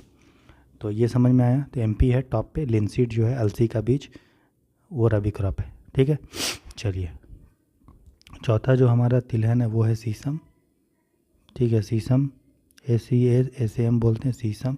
शीशम का मतलब समझ लो तिल होता है, तिल का तिल, है ना, जो वही तिल संक्रांत में जो मकर संक्रांति में जो तिलकुट खाते हैं वही वाला तिल, ठीक है। तो ये जो है दोस्तों खरीफ क्रॉप है नॉर्थ इंडिया में, और रबी है हमारा साउथ इंडिया में। जिस तरह हम लोगों ने आपका यहाँ पे बात किया था किसका, जवार का, कि खरीफ क्रॉप है नॉर्थ इंडिया में, रबी है साउथ इंडिया में, उसी तरह हमारा जो शीशम है वो नॉर्थ इंडिया में खरीफ है और रबी है हमारा साउथ इंडिया में, ठीक है। इसमें तेल जो रहता है वो 45 से 50% तेल रहता है, ठीक है। और शीशम में वेस्ट बंगाल जो है वो फर्स्ट पे है शीशम का तेल में, ठीक। उसके बाद अगला जो क्रॉप है वो है रेपसीड एंड मस्टर्ड, मतलब सरसों का तेल। तो देखिए जो सरसों होता है दोस्तों, एक पीला सरसों होता है ना, या सफ़ेद सरसों बोलते हैं, थोड़ा वाइट कलर का होगा या थोड़ा सफ़ेद होगा, तो उसको रेपसीड बोलते हैं। और मस्टर्ड मतलब काला सरसों, ठीक है। तो दोनों मतलब एक ही है, सरसों ही बोलते हैं दोनों को आम बोलचाल भाषा में। या रेपसीड बोलेंगे तो आप समझ जाना सरसों ही है वो, ठीक है। तो सरसों जो है वो रबी क्रॉप है, ठीक है। ये 25 से 45% इसमें ऑयल रहता है, ठीक है। और इसके लिए ठंडा क्लाइमेट चाहिए, कूल क्लाइमेट चाहिए, क्योंकि ये आपका रबी क्रॉप है, ठीक है। तो ये हमारा जो सतलुज है ना, सतलुज नदी, और जो हमारा गंगा नदी का दोआब है, सतलुज और गंगा का जो दोआब है, ठीक है, आपको पता है कि ये सतलुज नदी है, ठीक है। और गंगा जो है इधर से निकल रही है, तो हमारा जो दोआब होता है गंगा सतलुज का, वहाँ पे आपको ये मिलेगा, मतलब पंजाब हरियाणा के आसपास का जो एरिया है वहाँ पे मिलेगा। तो टॉप पे है हमारा सरसों में वो है राजस्थान, और दूसरे नंबर पे हरियाणा, और तीसरे नंबर पे हमारा मध्य प्रदेश है, ठीक है। तो पहला ही सबका पहला याद कर लिए, तो राजस्थान है टॉप पे, ठीक है, समझ गए। लास्ट जो हमारा तिलहन है वो है सोयाबीन, ठीक है, और सनफ्लावर। सोयाबीन तो आप समझते हैं, सनफ्लावर को हिंदी में बोलते हैं सूरजमुखी। क्या बोलते हैं? सूरजमुखी या सूर्यमुखी, ठीक है। तो इसमें बस इतना ही याद रखना है कि एमपी जो है वो सोयाबीन में टॉप पे है, ठीक है। और जो सनफ्लावर है, ठीक है, उसमें हमारा कर्नाटक टॉप पे है। तो सनफ्लावर में टॉप पे है कर्नाटक, और एमपी जो है सोयाबीन में टॉप पे है। बस इतना याद करना है, ठीक है। तो ये आपका इम्पोर्टेंट जो फसल है वो याद हो गया, ठीक है, समझ गए, ये कवर हो गया, ठीक है। अगर आपको कन्फ्यूजन हो रहा है कि रबी क्रॉप कौन सा है फसल और खरीफ क्रॉप कौन सा है, तो बस आप याद कर लो, रबी क्रॉप है आपका wheat, gram, barley, P and mustard. इसको एक भाषा में एक लैंग्वेज में एक बार में 4-5 बार पढ़ेंगे, याद हो जाएगा। रबी क्रॉप है wheat, gram, barley, peas and mustard, wheat, gram, barley, pea, mustard, wheat, gram, barley, pea, mustard, ऐसे याद कर लो। बाकी जो क्रॉप बच गए वो आपका जनरली आपका खरीफ क्रॉप है, तो ऑप्शन एलिमिनेट करके भी बन जाएगा। अगर आपको पता है कि वीट मतलब गेहूँ, ग्राम मतलब चना, बार्ले मतलब जौ, पी मतलब होता है मटर, मस्टर्ड मतलब सरसों, तो ये सारा हमारा कौन सा क्रॉप है? रबी क्रॉप। फिर एक बार याद कर लिए, ज्वार, बाजरा और रागी। तो मैंने बताया ज्वार जो है वो आपका रबी क्रॉप भी है और खरीफ क्रॉप भी है। रबी जो है वो साउथ इंडिया में, खरीफ है आपका नॉर्थ इंडिया में, ठीक है। तो ज्वार हो गया रबी साउथ इंडिया में, और खरीफ हो गया नॉर्थ इंडिया में, ठीक है। बाजरा जो था वो आपका खरीफ था, और रागी जो था वो आपका रबी था। बस इतना अगर याद कर लेंगे मोटा मोटी, तो आपका क्वेश्चन बन जाएगा कि अगर खरीफ और रबी से क्वेश्चन आता है। बाकी अगर इम्पोर्टेंट अगर पूछे इंडिया में कौन कौन सा क्रॉप है, तो आपको पूरा जो है ऊपर बताना पड़ेगा सबको अच्छे से, ठीक है। और मैप बना के बताना पड़ेगा। तो इंडिया का मैप बना के फिर जहाँ जहाँ जो जो क्रॉप होता है मेन उसको आप हाईलाइट करके दिखा सकते हैं दोस्तों, ठीक है। तो मेजर क्रॉप हो गया। नेक्स्ट जो टॉपिक हमको पढ़ना है दोस्तों, वो तीसरा टॉपिक है आज का, वो है प्लांटेशन क्रॉप्स। जो हम लोग प्लांटेशन क्रॉप होता है, मतलब प्लांटेशन मतलब क्या होता है, जब किसी भी एरिया में हम एक फसल को लगाते हैं तो उसको हम लोग प्लांटेशन बोलते हैं, ठीक है। जिसमें मेन क्रॉप जो है वो है आपका टी, चाय, फिर है कॉफ़ी, ठीक है, चाय, कॉफ़ी और रबड़। ये 3 क्रॉप को हम लोग पढ़ेंगे प्लांटेशन क्रॉप के रूप में, ठीक है। तो प्लांटेशन क्रॉप समझ गए, जब किसी भी एरिया में हम लोग एक ही फसल को लगाते हैं, एक टाइप के फसल को, तो उस पूरे एरिया को हम लोग बोलते हैं कि हमने उसमें प्लांटेशन किया है। और वैसे फसल को प्लांटेशन क्रॉप बोलते हैं जिसमें चाय, कॉफ़ी और रबड़ आता है, ठीक है। तो पहला जो फसल है प्लांटेशन क्रॉप में वो हम पढ़ेंगे चाय के बारे में, ठीक है, टी के बारे में पढ़ेंगे, ठीक है। तो देखिए चाय के लिए बहुत ज़्यादा हॉट वेदर चाहिए, हॉट और ह्यूमिड, मतलब पानी भी ठीक ठाक चाहिए, और ह्यूमिडिटी, आर्द्रता भी बहुत ज़्यादा चाहिए, तकरीबन 300 सेंटीमीटर रेनफॉल, ठीक है, 300 सेंटीमीटर रेनफॉल। और टेम्परेचर जो चाहिए 25 से 30 डिग्री सेल्सियस टेम्परेचर, ठीक है। तो वैसे एरिया में हमारा क्या होगा, चाय लगेगा, लेकिन बर्फ़ नहीं होना चाहिए, फ्रॉस्ट नहीं होना चाहिए। फ्रॉस्ट होगा तो चाय जो है वो ख़राब हो जाता है, इसलिए फ्रॉस्ट फ्री होना चाहिए, फ्रॉस्ट फ्री, ठीक है, बर्फ़ नहीं होना चाहिए, समझ में आया। उसके बाद चाय को पकने के लिए जो मतलब यंग पत्ते हैं, जो अभी अभी पत्ता जन्म लिया है, जो यंग लीव्स हैं चाय का पत्ता, उसको अच्छे से पकने के लिए, राइपेन होने के लिए, ताकि उसमें अच्छा सा स्मेल आए और अच्छे से पक जाए, उसके लिए मॉर्निंग सुबह का जो फॉग होता है, फॉग मतलब हल्का हल्का कुहासा, फॉग मतलब कुहासा, जो हल्का हल्का कुहासा होता है वो जो है लाभदायक होता है, लेकिन सुबह वाला कुहासा, रात वाला नहीं, ठीक है, याद रहेगा। तो चाय जो है हॉट एंड ह्यूमिड वेदर चाहिए, 300 सेंटीमीटर रेनफॉल में हो जाएगा, 25 से 30 डिग्री सेल्सियस टेम्परेचर, बर्फ़ नहीं होना चाहिए, ठीक है। और मिट्टी विट्टी भी जो है इसके लिए कैसा चाहिए, तो बोलते हैं कि एसिडिक मिट्टी जो होता है, अभी हम पढ़ेंगे आगे। तो मॉर्निंग फॉग जो है, जो यंग पत्ते हैं उनको पकने के लिए, राइपेन होने के लिए बहुत ज़रूरी है, राइपेन बोलेंगे या फ्लावरिंग, फ्लावरिंग मतलब फूल खिलने के लिए बहुत ज़रूरी है, ठीक है। इसके अलावा इसको छाया चाहिए होता है, धूप तो चाहिए होता है, लेकिन हमेशा धूप में रहेगा तो ख़राब हो जाएगा, ठीक है। इसलिए इसको शैडो लविंग प्लांट बोला जाता है, कि ये धूप को प्यार करते हैं चाय को, ठीक है। तो वेदर हॉट हो, लेकिन हमने यहाँ पे सनलाइट नहीं लिखा है, सनलाइट नहीं होना चाहिए, हॉट वेदर ज़रूर हो, लेकिन सनलाइट इसको उतना नहीं चाहिए होता है, ठीक है। मॉर्निंग का फॉग काफ़ी है और छाया इसको प्यारा होता है, ठीक है।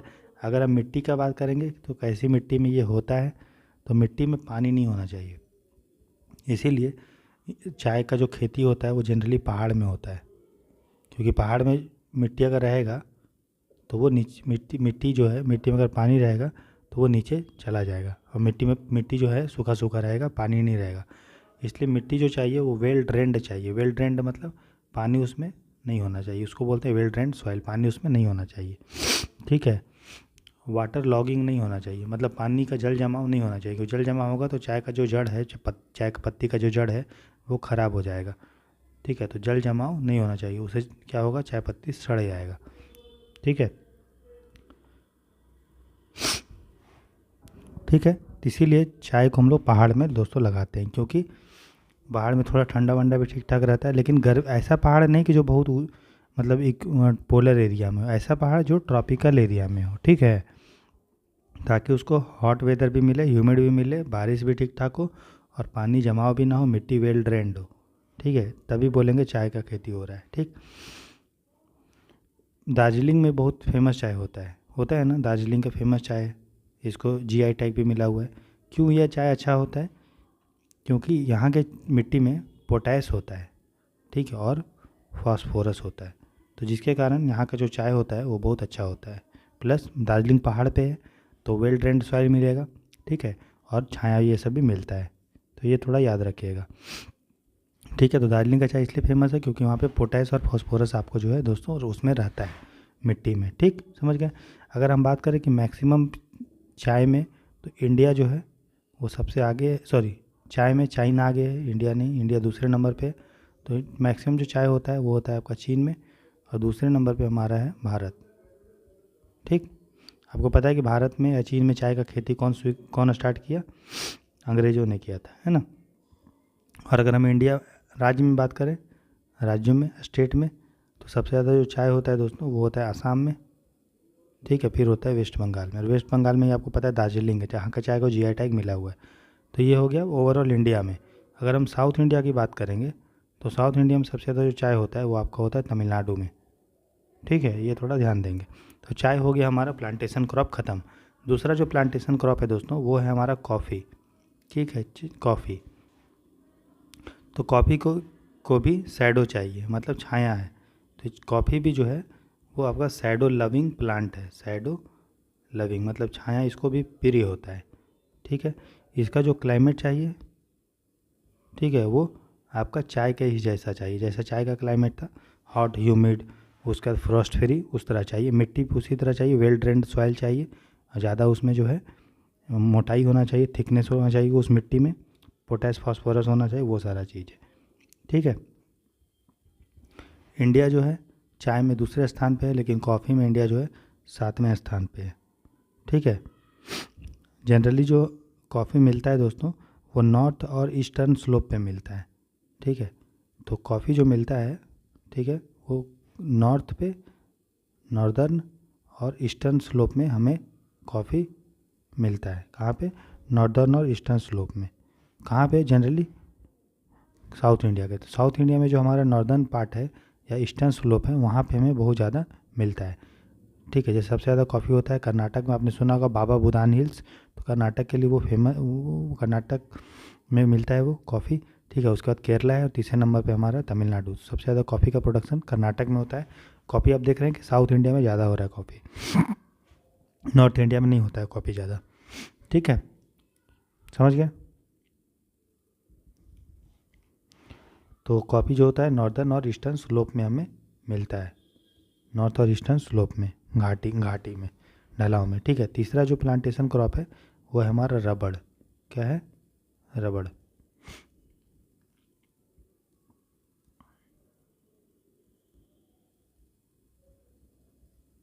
रबड़, ठीक, ये भी प्लांटेशन क्रॉप है। ये इक्वेटोरियल फॉरेस्ट, इक्वेटोरियल में पाया जाता है। मतलब ऐसा तापमान जो उष्ण इक्वेटोरियल हो, इक्वेटोरियल मतलब जो विषुवत रेखा के नज़दीक हो, 0 डिग्री के नज़दीक, वैसा इसको टेम्परेचर चाहिए। मतलब हाई ह्यूमिडिटी, आपको पता है इक्वेटर में ह्यूमिडिटी जो होता है, आर्द्रता जो होता है वो बहुत ज़्यादा होता है, और हाई टेम्परेचर भी रहता है, तापमान भी बहुत ज़्यादा होता है, और हाई रेनफॉल भी रहता है, हाई रेनफॉल। तो तीनों इसके लिए चाहिए, high humidity, high temperature, high rainfall. मतलब अगर रेनफॉल का बात करेंगे तो 200 सेंटीमीटर से मोर देन 200 सेंटीमीटर रेनफॉल हमें चाहिए। किसके लिए दोस्तों? रबड़ के लिए। ठीक है। और टेम्परेचर जो चाहिए वो 25 डिग्री सेल्सियस से ऊपर टेम्परेचर चाहिए। ठीक है। जो मिट्टी चाहिए, मिट्टी, तो मिट्टी जो चाहिए वो लोमी सॉइल चाहिए। कैसा सॉइल चाहिए? लोमी सॉइल, और जिसमें पानी नहीं होना चाहिए, वाटर जिसमें उतना नहीं होना चाहिए, वेल ड्रेंड होना चाहिए। कैसा होना चाहिए? Well drained, well drained. समझ में आया कि नहीं आया? अगर हम रबड़ का बात करेंगे तो फर्स्ट पे हमारा है आपका केरला, फिर आपका जो है तमिलनाडु, उसके बाद है कर्नाटक। तो फर्स्ट में रबड़ में है केरल, कॉफ़ी में कर्नाटक, और चाय में आसाम। ठीक है, वो थोड़ा ध्यान देंगे। ठीक है। तो ये हमारा प्लांटेशन क्रॉप दोस्तों ख़त्म हो गया। ठीक है। तो एग्रीकल्चर में हम लोगों ने दोस्तों आज जो शुरू किए थे एग्रीकल्चर, उसमें हम लोग क्या क्या पढ़ लिए। थोड़ा मुझे जुकाम हो गया है तो थोड़ा इसीलिए सर सुर का आवाज़ आ रहा है। ठीक है। तो अभी हम लोगों ने एग्रीकल्चर में दोस्तों, अगर हमें एग्रीकल्चर का बात करेंगे, ठीक है, तो एग्रीकल्चर में प्लांटेशन क्रॉप के बारे में पढ़ लिया। ठीक है। उसके बाद सॉइल के बारे में पढ़ लिया। ठीक है। और अलग अलग क्रॉप्स के बारे में दोस्तों पढ़ लिया। ठीक है, मेजर क्रॉप्स के बारे में। नेक्स्ट में हम लोग एग्रीकल्चर में क्रॉपिंग पैटर्न के बारे में पढ़ेंगे। ठीक है। और इरिगेशन के बारे में पढ़ेंगे। तो उससे हमारा एग्रीकल्चर जो है ख़त्म हो जाएगा, क्रॉपिंग पैटर्न, इरिगेशन। फिर हम लोग शुरू करेंगे दोस्तों ड्रेनेज, जिसमें अलग अलग इंडिया का रिवर्स, उसका ट्रिब्यूटरी, सहायक नदियाँ, डिस्ट्रीब्यूटरी के बारे में पढ़ेंगे। आबोहवा तंत्र का बात करेंगे, ड्रेनेज पैटर्न का, वो सारा चीज़ पढ़ेंगे। तो हमारा वो ख़त्म हो जाएगा। फिर हम लोग छोटा मोटा जो टॉपिक है इकोनॉमिक ज्योग्राफी में, इंडस्ट्री और ह्यूमन ज्योग्राफी, ये सबको करेंगे। ठीक है। तो अभी ज्योग्राफी का जो होगा 3-4 क्लास और होगा, फिर आपका ज्योग्राफी पूरा खत्म हो जाएगा दोस्तों। ठीक है। अगर लेक्चर पसंद आ रहा है तो ज़रूर इस चैनल को लाइक शेयर सब्सक्राइब कीजिए दोस्तों। और एक आपके लिए इम्पोर्टेंट नोटिफिकेशन ये है कि 1 जनवरी 2024 से हम आप लोगों के लिए प्रीलिम्स का कंप्लीट सिलेबस का रिवीजन करने का एक कोर्स लेके आ रहे हैं, जिसका फ़ी मात्र 299 रुपीज़ होगा। इसमें आपको प्रीलिम्स का टेस्ट सीरीज, उसका कंप्लीट सिलेबस, प्रीलिम्स का पूरा सिलेबस जो है उसको कंप्लीट करवाया जाएगा। टेस्ट सीरीज करवाएंगे, प्रीवियस ईयर क्वेश्चंस को सॉल्व करेंगे, सीसेट को करेंगे। ठीक है। और करेंट अफेयर जो है उसको करेंगे। मतलब मात्र 299 रुपीज़ में ये सारी चीज़ आपको मिलेगा। वीक में जो होगा वो 7 दिन क्लास होगा, 7 डे क्लास होगा। ठीक है। और एक क्लास जो होगा वो 2 घंटे का होगा। मतलब हम देखिए मंडे से लेके फ्राइडे तक, ठीक है, आपको डेली 2 से 3 घंटे का क्लास होगा। ठीक है। और जो हमारा सैटरडे होगा दोस्तों और संडे होगा, ठीक है, ये 2 दिन हम लोग जो है 4 से 5 घंटे का क्लास करेंगे। ठीक है। और ये आपका कंटिन्यू रहेगा 1 जनवरी से लेके आपका जो मई है, 26 मई को शायद हमारा प्रीलिम्स है, 26 मई 2024 को प्रीलिम्स है। ठीक है। ये इसी दिन है, शायद 1-2 दिन आगे पीछे हो सकता है। अभी तो यही डेट है सर 26 मई।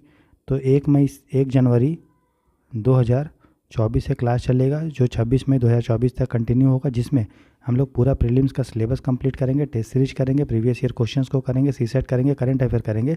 और हमारा टारगेट है कि हर सब्जेक्ट जो आपका स्टैटिक बुक्स है उसका 3 से 4 बार आपका रिवीजन हो जाए, ठीक है। प्रीवियस ईयर क्वेश्चंस का भी 3 से 4 बार आपका रिवीजन हो जाए, सीसेट का भी आपका 3 से 4 बार रिवीजन हो जाए, ठीक है। और टेस्ट सीरीज का भी आपका 3 से 4 बार रिवीजन हो जाए। साथ ही साथ करंट अफेयर भी आपका 3 से 4 बार रिवीजन हो जाए, ताकि आप पूरा कॉन्फिडेंस के साथ एग्ज़ाम देने जाएं और आपका आसानी से प्रीलिम्स, ठीक है, 2024 में सफलता प्राप्त कर लें, ठीक है। तो थोड़ा सा वेट करिए, 1 जनवरी 2024 से हम स्टार्ट करेंगे। और इस कोर्स को कैसे आप ज्वाइन करेंगे, तो उसके बारे में मैं आपको 24 दिसंबर को बता दूंगा, 24 दिसंबर को, ठीक है। फिर हम लोग 1 जनवरी से स्टार्ट करेंगे। थोड़ा सा वेट कीजिए, तब तक जो चैनल पे वीडियोज आ रहे हैं उसको देखते रहिए, ठीक है। अभी हम लोग ज्योग्राफी कर रहे हैं, जब ये ख़त्म हो जाएगा ज्योग्राफी, ठीक है, तो उसके बाद दोस्तों हम लोग जो है प्रीलिम्स का जो प्रीवियस ईयर क्वेश्चन जो मैंने आपको स्टार्ट कराया था 2013 से, हम लोग तो 2011 से 23 तक कर रहे हैं, लेकिन मैंने स्टार्ट किया 2013 से, तो इसको कंटिन्यू करेंगे। फिर और भी क्वेश्चन आंसर हम लोग डेली प्रैक्टिस करेंगे। तो कल से आपका डेली प्रीवियस ईयर क्वेश्चंस जो है वो आएगा, ठीक है। तो बाकी देखिए सब चीज़ अवेलेबल रहेगा चैनल पे, लेकिन ये वाला जो कोर्स है दोस्तों, ये वाला जो है उन लोगों के लिए रहेगा जो इस कोर्स को ज्वाइन करेंगे, ठीक है। ताकि इसमें आपको एक डेडिकेटेड गाइडेंस मिलेगा और मेरे द्वारा सभी लेक्चर्स और सभी किस तरह से हम पेपर को सॉल्व करेंगे। क्योंकि देखिए जब तक आप 3 से 4 बार किताबों को रिवीजन नहीं करेंगे, नोट्स को रिवीजन नहीं करेंगे, तब तक आपका प्रीलिम्स निकालने में बहुत दिक्कत होगा, ठीक है। इसलिए मेरे साथ आप 5 महीना रगड़ के पढ़िए, 1 जनवरी से लेकर 26 मई तक। मैं आपको विश्वास दिलाता हूँ कि आपको प्रीलिम्स 2024 निकालने में एक ज़रा सा भी दिक्कत नहीं होगा, ठीक है। बस आप मेहनत करने के लिए तैयार रहें, फिर हम आपसे जो है 1 जनवरी 2024 को स्टार्ट करेंगे वो कोर्स, ठीक है। तब तक जो है 1 जनवरी तक हमारा वीडियोज आते रहेगा, और ऐसा नहीं है कि 1 जनवरी के बाद नहीं आएगा, 1 जनवरी के बाद भी वीडियोज आते रहेगा, ठीक है। तो कोई ज़ोर ज़बरदस्ती नहीं रहेगा कि आपको ये कोर्स ज्वाइन ही करना है, लेकिन हाँ जो चाहते हैं कि सर मुझे थोड़ा एक्स्ट्रा एफर्ट डालना है और हम चाहते हैं कि 5 से 6 महीना हम रगड़ के पढ़ें, तो वो ये जो 299 का कोर्स है वो ज्वाइन कर सकते हैं। किस तरह से ज्वाइन करना है इसके बारे में 24 दिसंबर 2023 को आपको बता दूंगा, ठीक है। तो तब तक पढ़िए, मन लगा के, खूब पढ़िए, इतना पढ़िए दोस्तों कि एकदम मज़ा आ जाए। और दिन भर मेहनत करते रहिए रगड़ के, और खाना पीना थोड़ा अच्छे से खाएँ, थोड़ा एक्सरसाइज कीजिए, योगा कीजिए, और भगवान पे विश्वास करके, मेरे पे विश्वास करके, अपने कर्म पे विश्वास करके पढ़ते रहिए। बस हम भगवान से यही मंगल कामना है कि आप लोग ज़रूर सफल होंगे, ठीक है। इसी के साथ इस लेक्चर को यहीं पेंड करते हैं। अगर लेक्चर पसंद आया है तो ज़रूर इस चैनल को लाइक से सब्सक्राइब कीजिए, क्योंकि आप ही जो है जीरो IAS चैनल के जो आपका परिवार है, हमारा परिवार है, उसी के आप जो है ब्रांड एम्बेसडर है, ठीक है।